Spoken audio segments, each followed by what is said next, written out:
ये है conditional coding. पहले आपको अंग्रेजी में दिख रहा है और फिर आपको हिंदी में दिख रहा है। ये आपको कंडीशनल कोडिंग का प्रश्न है, एग्जाम में ये जरूर आते हैं। ये जो प्रश्न है, इन प्रश्नों को आपको कंडीशन के हिसाब से सॉल्व करना होता है। अंग्रेजी माध्यम में देखना चाहते हैं तो ये रहा, और हिंदी माध्यम में देखना चाहते हैं तो ये रहा। आपको बताना है कि समूह का कोड क्या होगा, 72@13 एंड का कोड क्या होगा।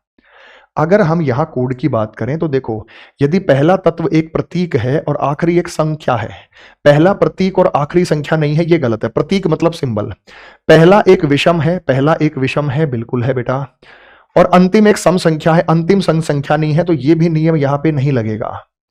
यदि दूसरा और तीसरा दोनों तत्व पूर्ण वर्ग हैं, यदि दूसरा और तीसरा दोनों तत्व एक पूर्ण वर्ग हैं, दूसरा और तीसरा दोनों तत्व भी यहां पे पूर्ण वर्ग नहीं है, तो ये भी कंडीशन नहीं आई। देखो, पहला तत्व एक प्रतीक है, तो पहला प्रतीक कहां है बेटा, यहां पे गलत है, सिंबल है, नंबर है।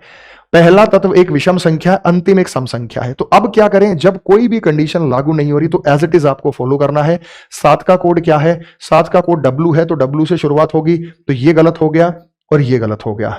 WA यहां Z है, यहां R है। एट द रेट का कोड क्या है, एट द रेट का कोड Z है, एट द रेट का कोड Z है, तो ऑप्शन नंबर B बनेगा और ऑप्शन नंबर C यहां पे उत्तर नहीं होगा।